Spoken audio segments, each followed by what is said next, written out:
Can you feel it?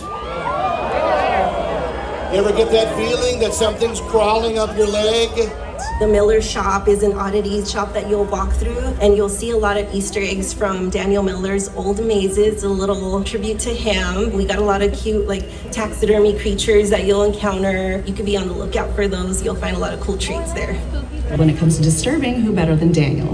I am Daniel Miller, one of the creative designers at Not Scary Farm.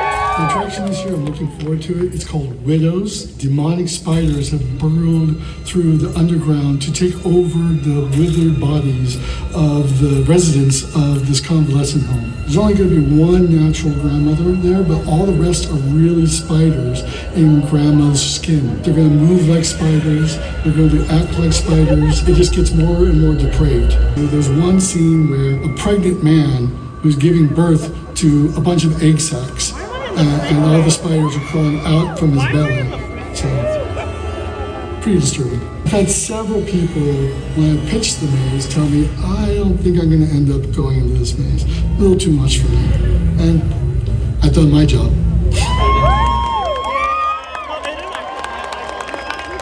Wait for you to enjoy my all-new Yours Truly Elvira experience, coming exclusively to Not Scary Farm, celebrating more than 40 years of my stage show appearances on the Knott's full-time theater stage, as well as many other highlights in the career of Yours Truly. See the Macabre-mobile up close and personal. Scenic props, wardrobe, and memorabilia. Plus, a special autograph signing session on September 19th, October 18th, and October 20th with your purchase of our exclusive Knott's Elvira merchandise sold here at the Not Scary Farm Legacy Store. And join us for 2 live panel discussions on October 18th and 20th, featuring many talented people who helped bring her shows to life. Experience Elvira like never before at Not Scary Farm's Yours Truly Elvira Experience. Unpleasant dreams. You stumbled into the chilling chambers. Watch your back. Waiting hours for you.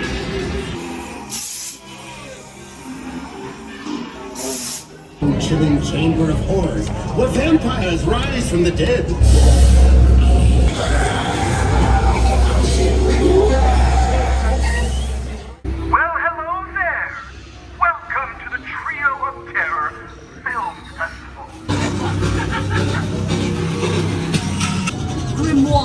Grimoire, rise from the depths.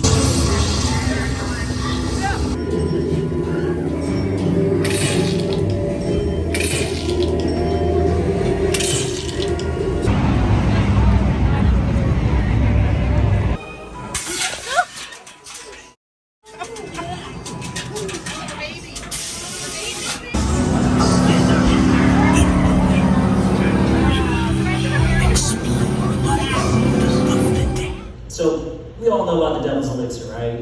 What we ended up doing, and we're a bunch of nerds. I'm proud to be a nerd, and I love nerding out every single time, and I'm always trying to think of, along with the other designers, like what can we do to make this really fun, and it's almost like fan service, right? So the Devil's Elixir, which is very prominent in both Room 13 and Goring 20s, is also inside Bloodline. And if you look at the original labels in the Goring 20s that you see like on the crates where the fog machine, the fog's coming out of, if you look at the place where it was manufactured, it says Valdonia, which is the city in which Bloodline takes place. And so when you go into the bar, there's a little backstory to it, right? But if you look at the bar, there is one green bottle at the back of the bar that's glowing, and it's the same Devil's Elixir that you see in Goring 20s and in Room 13 in a year, but maybe over 3 or 4 times, to where they could walk into a maze that's been open for 3 years later. A good example would be like Grimoire, right? For those of you that know about the Grimoire book, and a lot of that is connected, and you could find that in the depths. I don't know if you guys saw it last year, but there was one that we hid.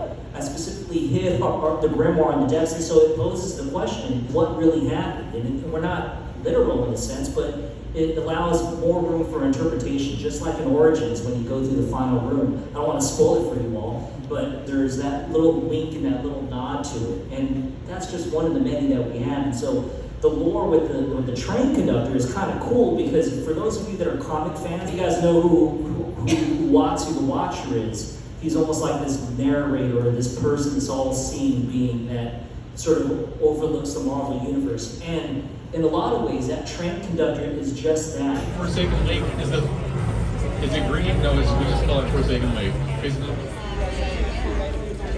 Yes, I am.